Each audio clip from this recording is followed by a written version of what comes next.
कुछ नहीं बताया, शांति बैठी हुई है। नागनी ने जवाब दिया है, पिया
उदासी का कारण मैं हो सकती हूँ। पिया आप इधर ध्यान दो।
क्यों आप चिंता में हो?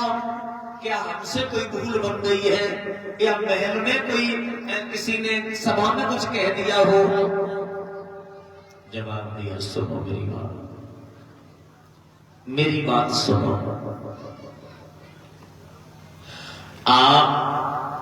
आपसे भला आपसे तो भूल हो ही नहीं सकती है रानी, फिर क्या बात है? जवाब दिया, रानी आज हमारी सभा में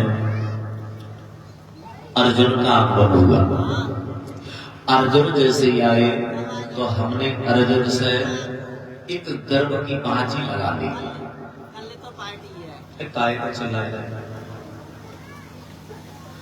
गर्भ की बाजी लगा ली है। तुम्हारे इधर गर्भ था, उधर उत्तरा के गर्भ था, तो हमने गर्भ की बाजी लगा ली। हमने सोची कि हम जीत जाएंगे तो हस्तिनापुर की बेटी पातालपुरी में आएगी, तो पातालपुरी की शान ऊपर हो जाएगी। याद रखना मेरे भव्य श्रोताओं, हुआ क्या है? राजा पाशक ने इतने शब्द जैसे ही कहे हैं, तो याद रखना मेरे भव्य श्रोताओं, नागिनी ने कहा, किया मेरी एक बात सुनो, आप चाहते क्या हो? मैं ये चाहती हैं, अगर तुम्हारे गर्भ से बेटी का जन्म हुआ तो हमारी इज्जत मिट्टी में मिल जाएगी। मुझे हस्तिनापुर में शादी करनी पड़ेगी, शादी। मुझे चिंता इस बात की है रानी। जवाब दिया, पिया 101 मुद्राएं हमारे पास में भिजवा रही हैं। रणवीर दादा ये प्रधान जी इसी गांव के रहने वाले हैं, पैसों की 101 मुद्राओं से हमारा सम्मान कर रहे हैं। भगवान घर में सुख शांति प्रदान होती रहे, धन के भंडार भरते रहे, सदैव ऐसे ही धर्म के कार्यों में हाथ उजड़ाते रहे। बोलिए गोविंद भगवान की। श्रीमद् भागवत महापुराण की। श्री सूत जी समझाने लगे, हे सौंका किसी जवाब दिया, इस बात की तुम चिंता कर रहे हो, इस बात की चिंता मत कराओ। आओ हम तुम्हें एक अकल बता रही हो। उधड़ की बात है, न हम जाने न आप जानो, पर जाने को सुनो मेरी बात। कि सुन सैया के मेरे के नागिनी तब बोली,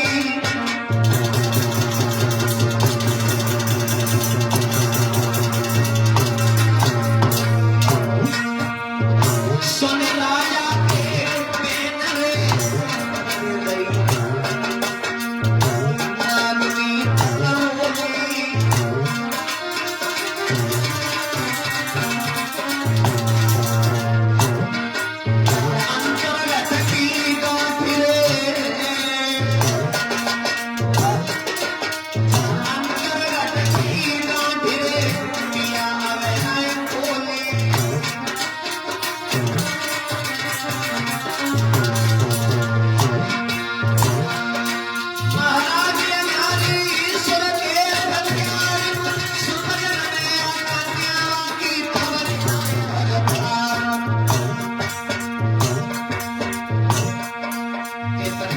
जैसे ये कहिए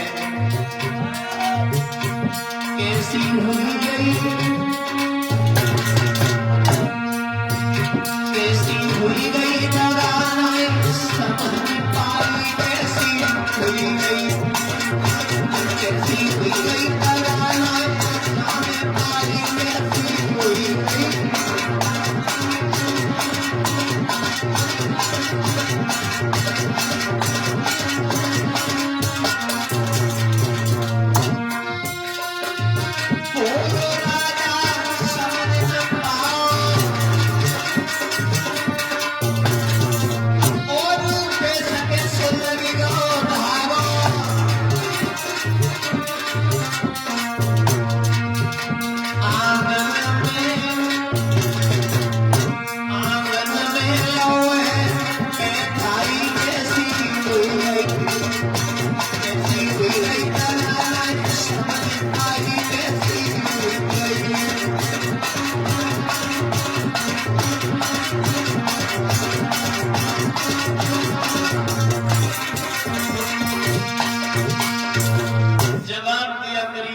सुनो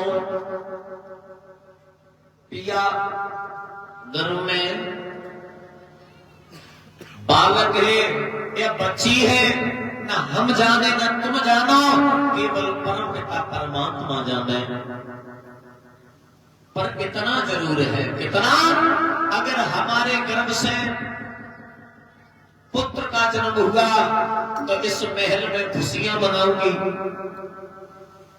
अगर हमारे गर्भ से बेटी का जन्म हुआ तो मैं गला घोंट के मार दूंगी और खुद भी अपनी जान में गमा दूंगी। जो इतने शब्द कहे, प्रसन्नता चाहिए। प्रसन्नता चाहने के बाद में याद रखना मेरे भक्त श्रोताओं, राजा पाशक लौट गया। वही समय आ गया प्रसव की पीड़ा का। मां को प्रसव की पीड़ा सताई, उधर उत्तरा की तरफ से बहुत सुंदर बालक का जन्म हुआ, जिस बालक का नाम रखा परीक्षक। बोलिए परीक्षक महाराज की।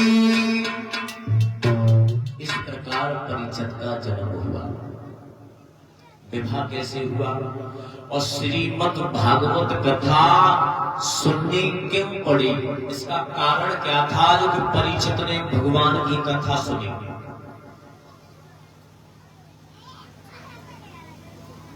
परीक्षित का जैसे ही जन्म हुआ है, उतना धीरे धीरे बड़ा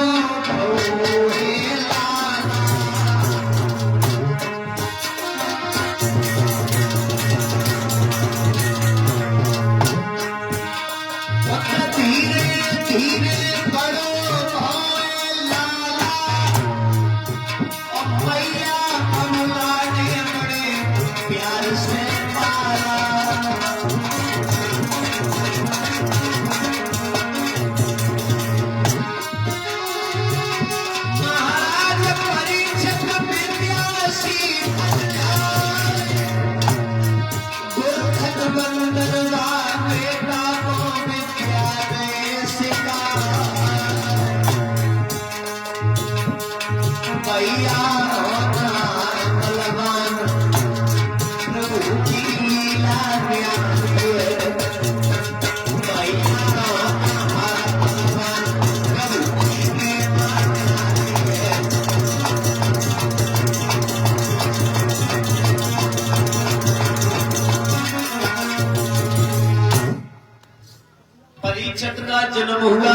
परीक्षित जाने लगे हैं गुरु धनवंतर के यहाँ विद्या को ग्रहण करना प्रारंभ कर दिया, गुरु बना लिया धनवंतर।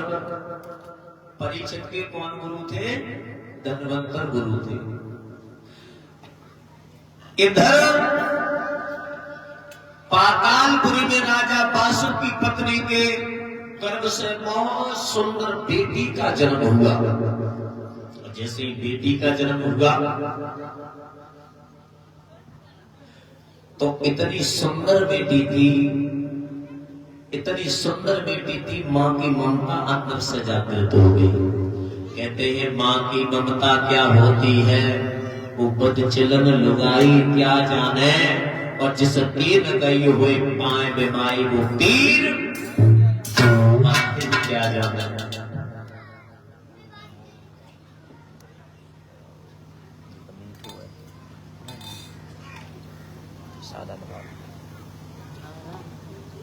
याद रखना मेरे भक्त श्रोताओं, जब बेटी का जन्म हुआ मां की ममता ने उस बेटी को मारने नहीं दिया, मां की ममता और बढ़ गई, सुंदरता देखी तो और बढ़ गई।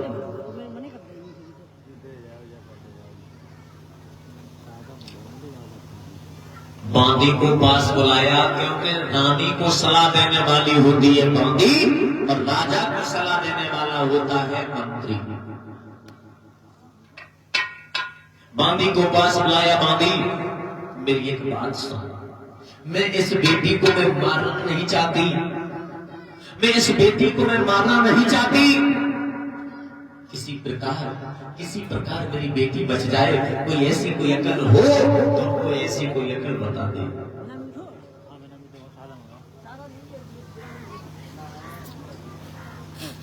जवाब दिया, मेरी बात सुनो, सांप भी मर जाएगा और लाठी भी टूटेगी नहीं। कैसे? कि मैं महाराज के पास में जा रही हूं, अब महाराज से कह देंगे महारानी बुला रही है, जब महाराज आ जाए तुम्हारे पास में तो तुम कह देना हमारा गर्व खंडित हो गया। बात करता फिर हम आगे हम देख लेंगे।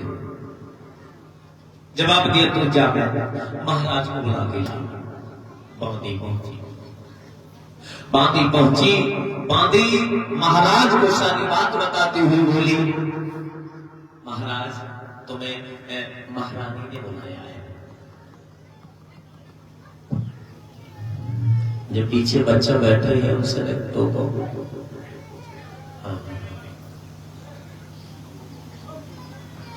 मौत हो गए वो सही ना पहुंच रहा है, सऊर देखो लगे डरे चिपटी चल 5 लोग कितने दे दो ये फोन ने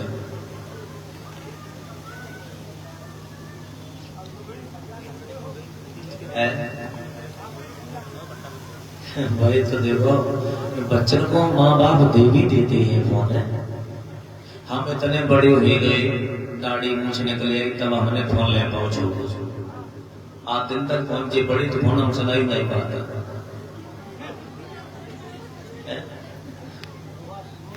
देखो माँ बाप ही संतान को बिगाड़ने वाले माँ बाप होते हैं। जरा जरा से बच्चों को 20-30 हजार को फोन लेके दे दो। अभी सऊर से ज्यादा उम्र हुई है, 7-8 साल ऊपर से हुई है, 10 साल की ना बच्चा बताओ। तो कमी किनकी होते हैं?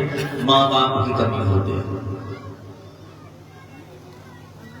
खैर वही ध्यान दो, ये ताली बजा करके कीर्तन हो जाए फिर हम आपको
श्री सूत जी समझाने लगे, हे सौनकादि ऋषियों, जिस समय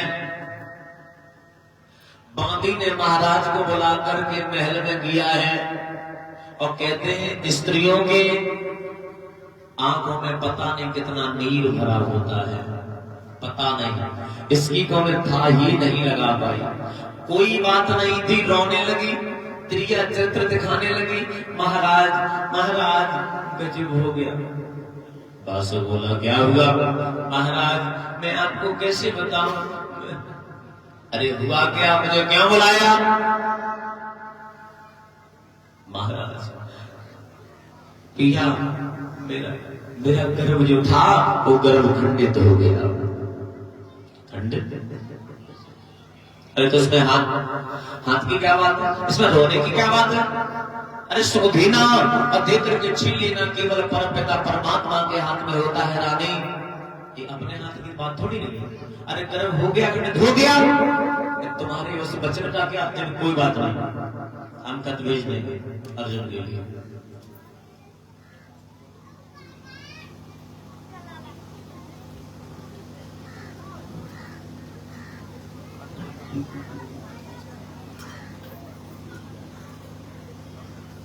जवाब दिया, बासुर ने लंबा सा खत लिया और खत लेकर के अर्जुन के लिए हस्तिनापुर में भिजवाया। अर्जुन ने खत खोल भी पढ़ा कि जाकर वो बात मुझे क्षमा कर देना, मैं तुम्हारा साथ नहीं निभा सका, हमारे जो गर्भ पत्नी के था गर्भ खंडित हो गया, हम गंगा मैया की कसम खाई थी पर लेकिन हम पूरी नहीं कर पाए। अर्जुन ने पढ़ा, अर्जुन समझ गए बासुर तूने मेरे साथ में छल किया है, हम समय आने पर जरूर जवाब देंगे तुझे। धीरे धीरे उस बेटी का नाम रख दिया नवलदे। नवलदे नाम रखा। नवलदे धीरे धीरे देखो जैसे कोई निर्जीव चीज हो तो जहां से उठा वहां रख दो, वहां रखी रखी रहेगी। और बेटी जो नवलदे एक दिन की तो वो 1 साल की होगी, 1 साल की वो 20 साल की होगी। नाम जब नवलदे रख दिया, नवलदे आज 20 साल की हो गई। कितनी? 20 साल की नवलदे हो गई। स्नान ध्यान बनाया और अटे के ऊपर खड़ी हो गई। अटे के ऊपर जैसे ही खड़ी हुई तो कहते होने को कोई टाल नहीं सकता, होने होकर ही रहे, अनहोनी ना हुए, और लिखी विधाता कर्म में बाय बैठ सके ना कोई। श्रोताओ, राजा बासुर ने अपनी कचहरी को बंद किया और महल की तरफ चला, तब तक होनी हो गई। क्या हुआ? ध्यान देना।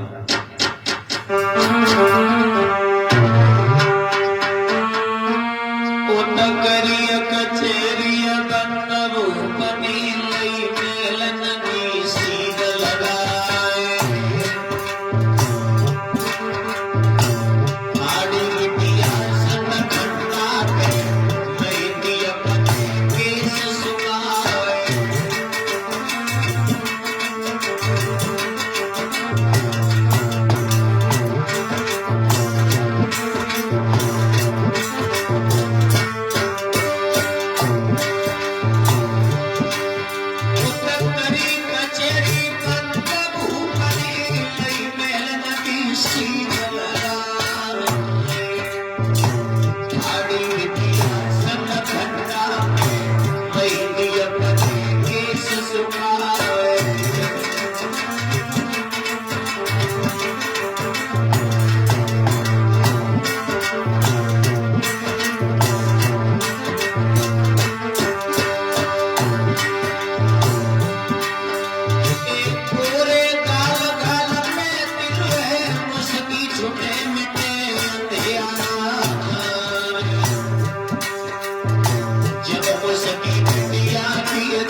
लड़की की तरफ, ये किसकी लड़की है, किसकी झाई है, ये कहां से आई है, ये बहुत सुंदर लड़की है, ये हमारी पत्नी बन जाए, मेरी पत्नी बन जाए तो मुझे चिंता किसी बात की नहीं रहेगी। जो इतने शब्द सुने, जो इतने शब्द मन में विचार किए, तन में पूर्ण हो गया, तन में पूर्ण।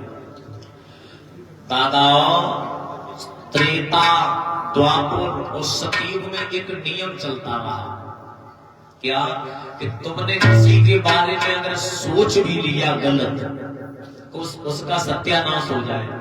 उसका सत्यानाश नहीं हुआ, बल्कि तेरा सत्यानाश हो गया। सतयुग, त्रेता, द्वापर, 3 युगों तक एक नियम ये चलता रहा। केवल राजा ने केवल मन में सोच लिया ये किसकी लड़की है, बहुत सुंदर है, ये मेरी पत्नी बन जाए तो मुझे जीवन में चिंता किसी बात की नहीं रहे। इतनी बात सोची तो सोचो तन की तरफ जैसे ही नजर पड़ी तो तन में पूर्ण हुआ। अब राजा और घबरा गया, ये क्या हुआ, ये क्या हुआ। भाग करके रानी के पास में पहुंचा। रानी रानी रानी रानी ने कहा क्या बात है, क्यों परेशान नजर आ रहे हो। जवाब दिया, मुझे ये बता, जो वो लड़की जो अड्डे के ऊपर वो खड़ी है, वो लड़की कौन है।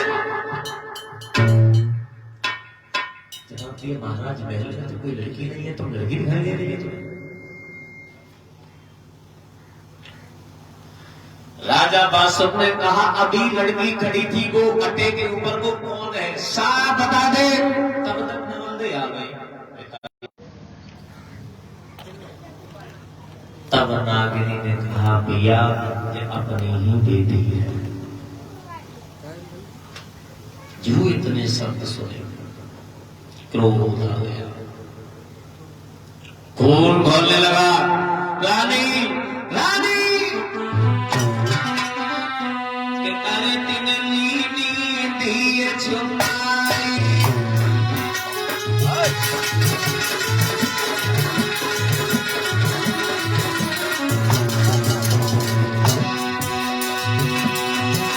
तूने मेरे साथ अच्छा नहीं किया।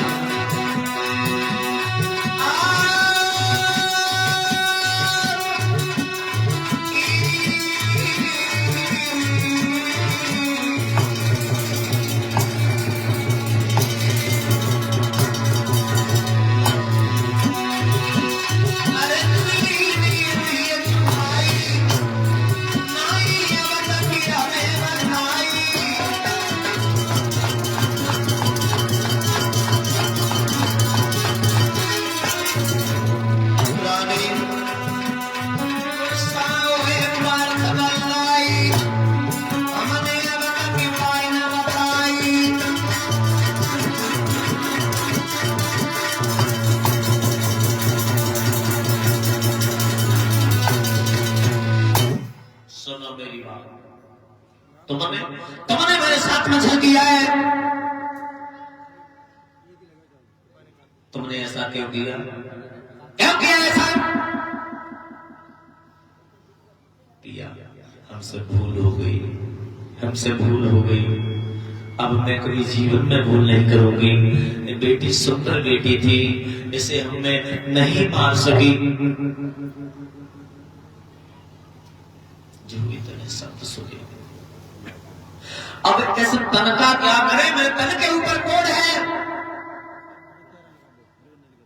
जब आप दिया नवंदे आगे बढ़ी, पिताजी आप क्यों चिंता कर रहे हो, अरे तन के ऊपर कोड है तो उसका भी मेरे पास में हल है। क्या, अरे हमने सुना है हस्तिनापुर में ऐसा कुंड है जिसकी जल से स्नान करने से कोड ठीक हो जाएगा। जवाब दिया, मुझे भी पता है बेटी, मुझे भी पता है उस जल से कोड ठीक हो जाएगा, पर दिक्कत इस बात की है, लेने कौन जाएगा, लेने मैं जाऊंगी। बासुक की लड़की बोली, नवलदेव बोली मैं जाऊंगी। जवाब दिया नहीं आ पाओगी, चली तो जाओगी पर वापस लौट के नहीं आ पाओगी। क्यों? कारण क्या है? जवाब दिया, उस कुंड की पहरेदारी पहले पहरेदार करते थे, पर अब ऐसा नहीं है। अब उस कुंड की पहरेदारी स्वयं परीक्षित कर रही है, स्वयं परीक्षित कर रहे हैं। और तुम जाओगे, परीक्षित को थोड़ा भी शक हो गया तुम राजा बासुक की लड़की हो तो वो तुम्हें आने नहीं देगा। जवाब दिया, मेरे पास में विद्या बहुत है, मैं विद्या के साथ में निकल आऊंगी, परीक्षित जान भी नहीं पाएगा। जवाब दिया, बेटी वो गुरु धन्वंतर का शिष्य है, ऐसा वैसा नहीं, वो गुरु धन्वंतर का शिष्य है, वो विद्या में बहुत आगे है। जवाब दिया, वो विद्या में आगे है, पिताजी विद्या मुझे भी आती है। बंद करो। जवाब दिया है, राजा बासुक समझा करके बोले हैं, बेटी बेटी मेरी एक बात सुन, कि सुता मेरी प्राणन से प्यारी, लली मेरी प्राणन से प्यारी, और नील वर्णमती जालली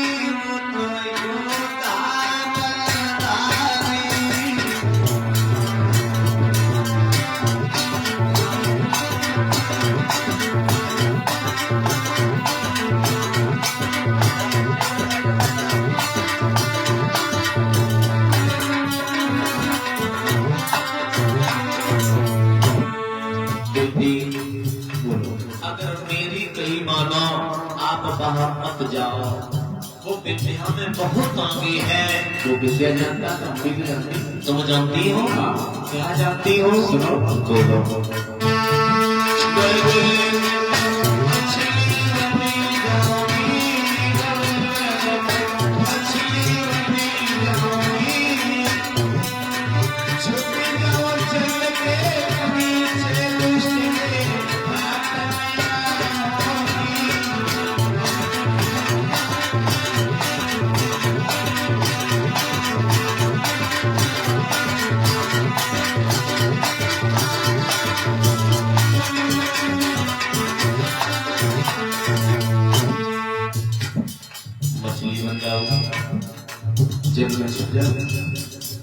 फिर भी बेटी तुम बच नहीं पाओगे, मुझे पता है।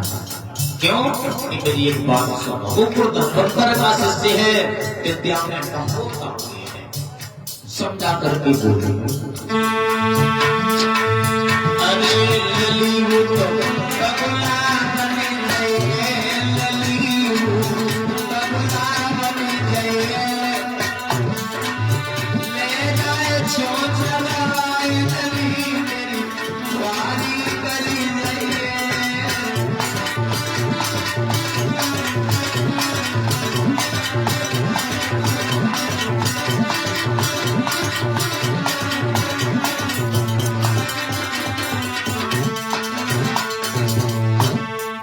चोच में दबा लेगा, तुम्हें निकलने नहीं देगा।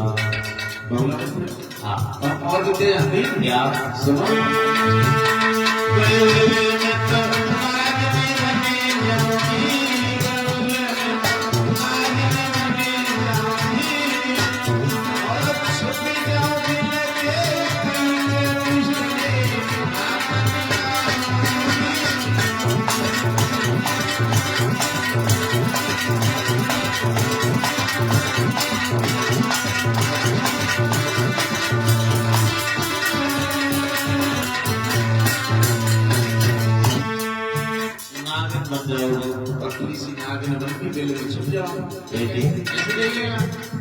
उससे परिचित कहते अरे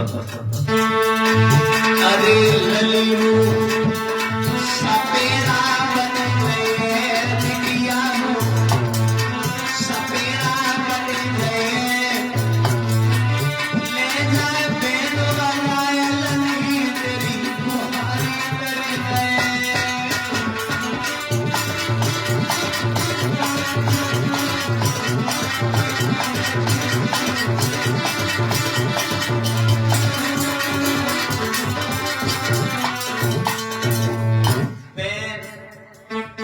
बैंड बजा करके पकड़ लेगा तुझे, निकलने नहीं देगा।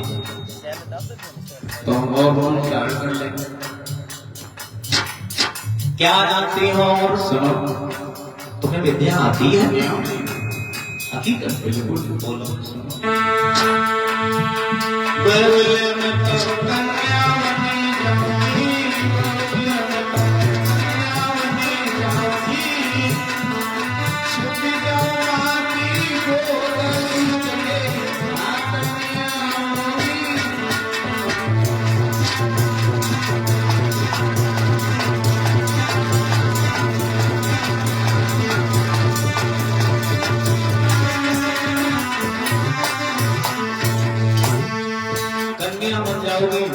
तुम निकल आओगी, फिर भी हमारे ख्याल से आप नहीं निकल पाओगे। इसमें कारण है क्यों कि मेरी बात सुनो।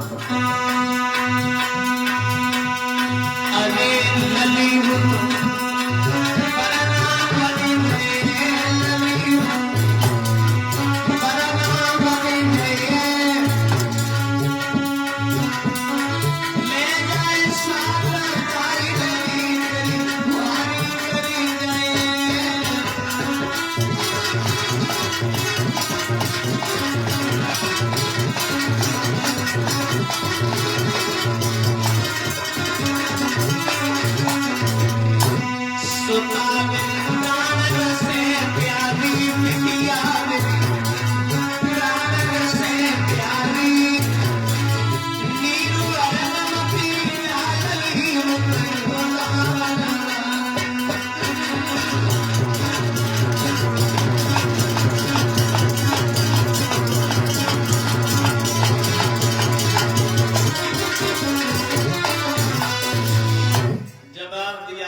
पिताजी मैं कुछ भी करूं, मैं कुछ भी करूं, हम लेकर के ही आऊंगा। नहीं मानोगे? मैं नहीं मानोगे। तुम्हें जल चाहिए, मैं लेकर के आऊंगी, कुछ भी करूं। ठीक है। नवल देव पहुंची, गागर ली, और गागर लेने के बाद भाई कुंड में गागर डाल ले, जल भर लिया, और जैसे ही जल भरा और जैसे ही नवल देव पातालपुरी के लिए चले, वैसे ही परीक्षित ने आवाज लगा दी, ओए लड़की,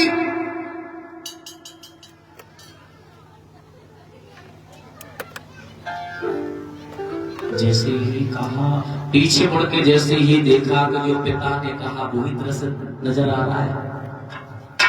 जो पिता ने कहा तत्काल मछली बन गई, और मछली बनने के बाद बाई कुंड में छुप गई। बाई कुंड में जाके छुप गई। नवल देव परीक्षित सोच रहे ये मुझे जादू दिखाने आई है। जादूगर को जादू दिखाना क्या कोई बड़ी बात है? अभी रुक जाए, इसका जादू होता होगा। परीक्षित लंबी चोंच वाले हो नहीं, बगुला लंबी, जिनकी बहुत लंबी चोंच होती है, सिस्सा बहुत काम होता है ऐसे। तो लंबी चोंच वाले बगुला बन गए, चोंच डाली और तबू चले, आकाश में लेके उड़ गए। परीक्षित आकाश में लेके उड़े, जमुहाई आई, जमुहाई आई, जमुहाई के साथ वो छूट गई। हाँ, जमुहाई के साथ वो छूटी, वही पतली नागिन बन गई, जमीन में बिल में घुल गई। और जैसे ही बिल में घुली, परीक्षित महाराज ने सपेरा का भेष बनाया, रूप लिया, बैंड बजाया, पकड़ लिया, नहीं निकलने दिया। तीसरा जादू उसने खुद का अपनाया, लड़की का रूप बनाया, 2 हाथ जोड़े, जवाब दिया पिया क्या पहचान नहीं पाए। परीक्षित शंका में पड़ गए, हमारी अब तक शादी नहीं हुई और ये हमसे पिया कहती है, कौन हो तुम? जवाब दिया मैं तुम्हारी पत्नी हूं। अरे अगर हमारी शादी भी नहीं हुई तो भला पत्नी कहां से आ गई? मैं हकीकत में तुम्हारी पत्नी हूं। कैसे पत्नी है? जवाब दिया महाराज तुम्हें पता नहीं है, मुझे पता है मैं तुम्हारी पत्नी हूं। कैसे? जवाब दो ऐसे, तुम्हारे जो बाबा है अर्जुन तुम्हारे बाबा ने हमारे पिता बासों के साथ में खेल खेला था और गर्व की बाजी लगाई थी, हमारी और आपकी शादी तो गर्व में ही हो गई। अच्छा तुम वो राजा बासु की लड़की हो? जवाब दिया मैं बासु की लड़की। ओ अब तो तुम्हें जाने नहीं देंगे ललायला ने। ओहो 51 मुद्राओं से सम्मान हो रहा है। ये श्रीमान महाराज रामनाथ सुंदरी महाराज की कृपा से आशीर्वाद भक्तों पर पैसों को आशीर्वाद करें, जो कि ग्राम प्रहलादपुर से आश्रम से ये 51 मुद्राओं से हमारा सम्मान किया है। और मैं क्या इनको आशीर्वाद दूंगा, मैं तो आशीर्वाद संत भगवान से लेंगे। इनके चरणों की मिट्टी हमारे मस्तक पर चमक रही है, इनसे आशीर्वाद में यही ग्रहण करना चाहूंगा कि हमेशा हमेशा के लिए आपके चरणों की मिट्टी ऐसी चमकती है। बोलिए गोविंद भगवान की। मोर वचन चाहे पड़ जाए फीका और संत वचन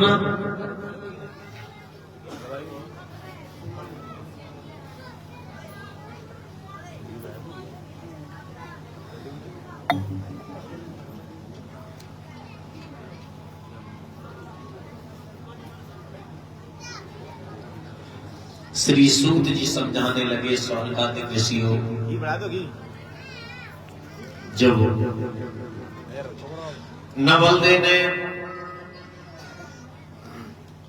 परीक्षित से कहा है एक हमारा काम कर दो, ये जल हमें लेकर के पिता को दे आना, तुरंत लौट के आओगी। जब मैं नहीं मानू, अब तो तुझे मैं बिल्कुल जाने नहीं दूंगा, तू पासों की लड़की है, तेरे पिता ने मेरे बाबा अर्जुन से बहुत झूठ बोला, अब नहीं हम जाने देंगे। 2 हाथ जोड़े, नवलदे ने 2 हाथ जोड़े और 2 हाथ जोड़ने के बाद में जवाब दिया महाराज एक मेरी बात सुनो।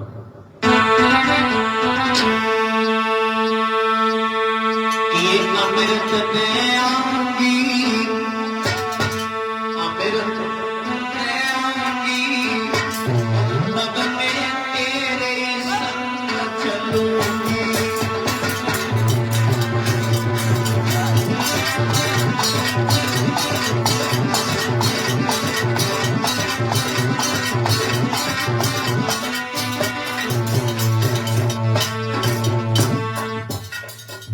तुम्हारे समान ये जल है, हमारे समान ये अमृत है, क्योंकि जिस जल को पी करके रोगियों के रोग दूर हो जाए वो हम जल नहीं मानेंगे, वो मेरे समान अमृत है। कि तुम्हारे समान ये जल हो सकता, मेरे लिए ये अमृत है। तो आपसे निवेदन करना चाहूंगा, मैं 2 हाथ जोड़ रही, मेरी एक बात सुनो। पिता की इच्छा नहीं रहे तेरी, साची मैं नारियल तेरी, क्यों बनाए बोल, क्यों बनाए बोल, तब मैं तेरी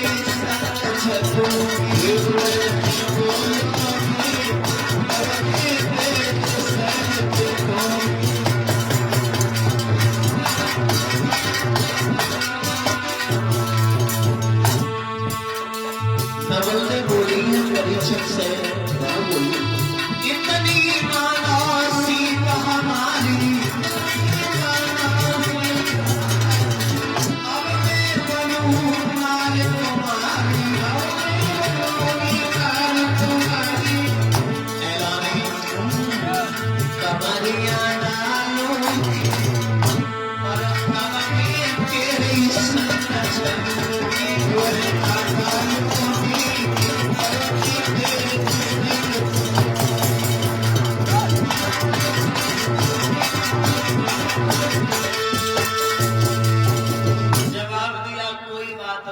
तुम जा सकती हो, पर इसमें हमें वचन दे। का पता तुम अपने पिता की तरह आई नहीं, तुम्हारे पिता ने कह दिया वचन हार गए, मुझे वचन दे करके जाओ। जवाब दिया, मैं कसम खा रही, गंगा मैया साक्षी है, हम तुम्हारे साथ में शादी करेंगे, वापस तो जाओ भैया, तो चली जाओ। भेज दिया, नवल दे पहुंचे। पैसा कितना है? खाना ग्रीस।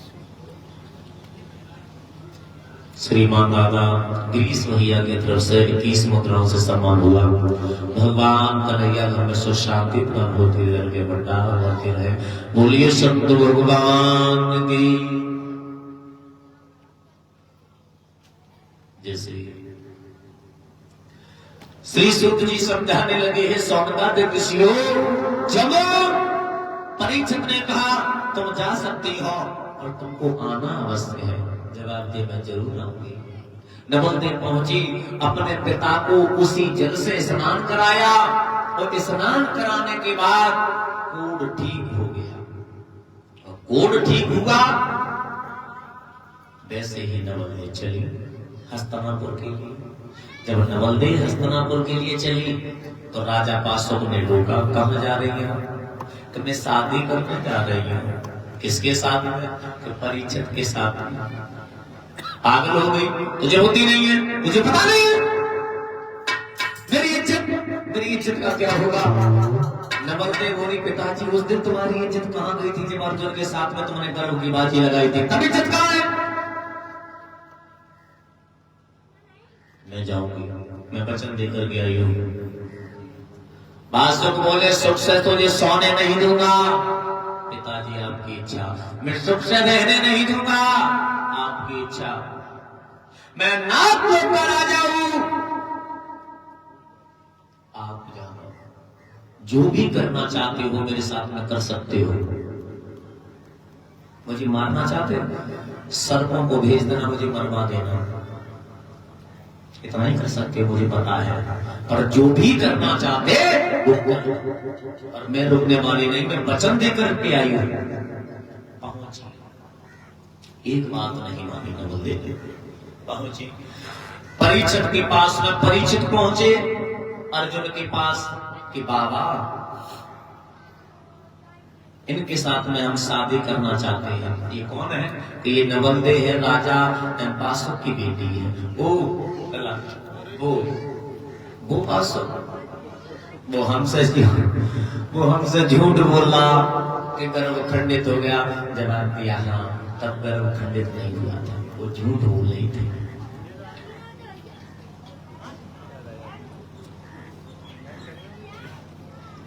जवाब दिया, कोई बात नहीं, तुम्हारी इच्छा है तो शादी कर। तो परीक्षित ने अपने नाती की शादी कर।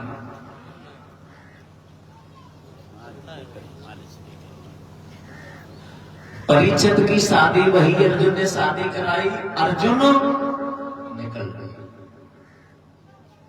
हिमालय में।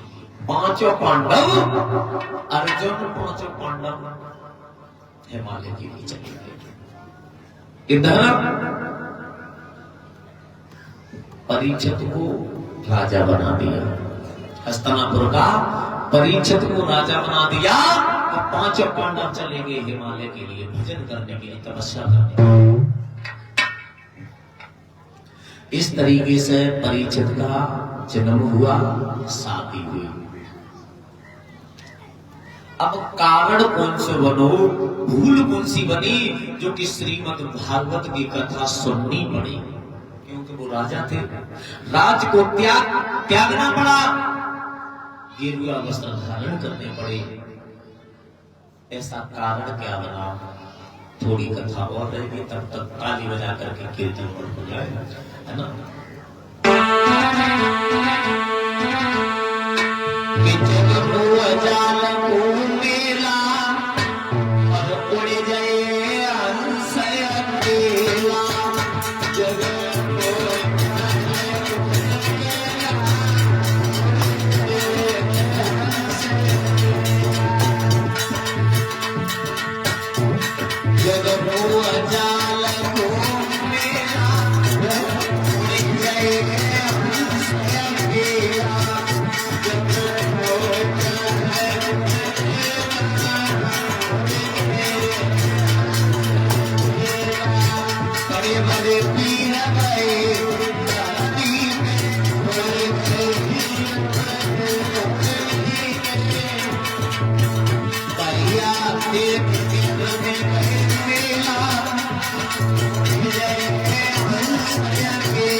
दादा उस बगिया की मैं बात नहीं करता हूँ, जिस फूल बगिया को आप समझो, मैं उसकी बात नहीं, इस बगिया की मैं बात करता हूँ।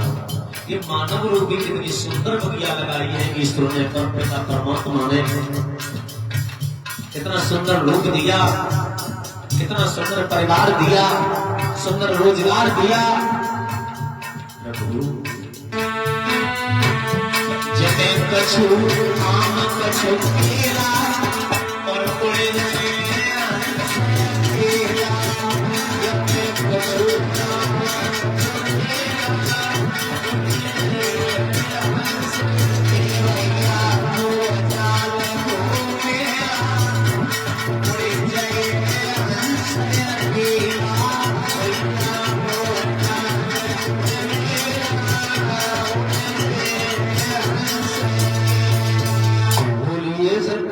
भगवान की परीक्षित महाराज की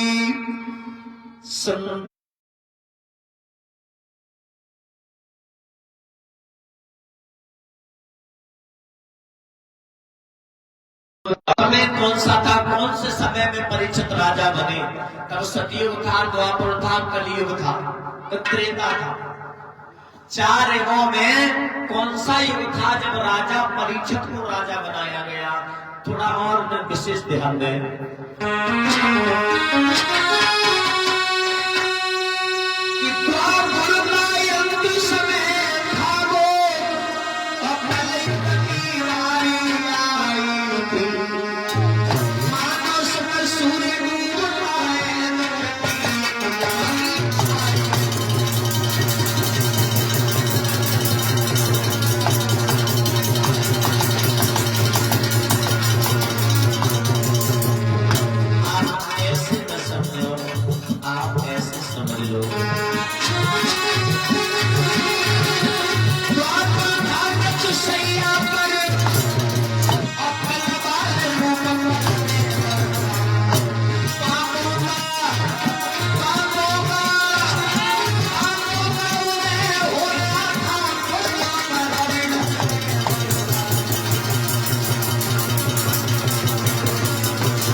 कलयुग का जन्म होने वाला था और द्वापर का अंत होने वाला था।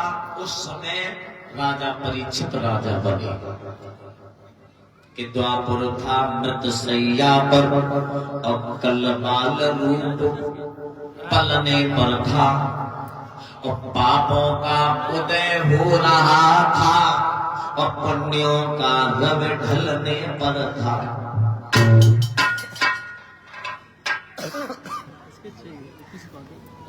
उस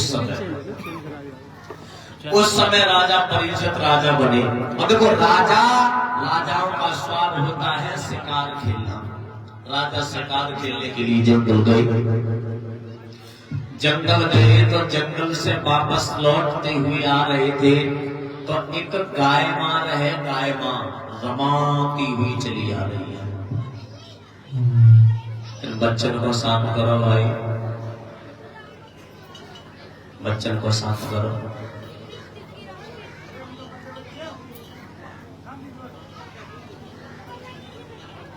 राजा ने ये सोचा हमारे राज्य में कोई दुखी नहीं है, तो ये गाय क्यों दुखी है, कारण क्या है?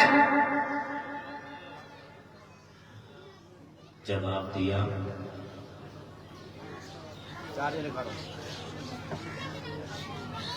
पास में आए, गाय मां के पास में जैसे आए,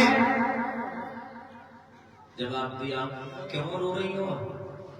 क्या बात है, कारण क्या है?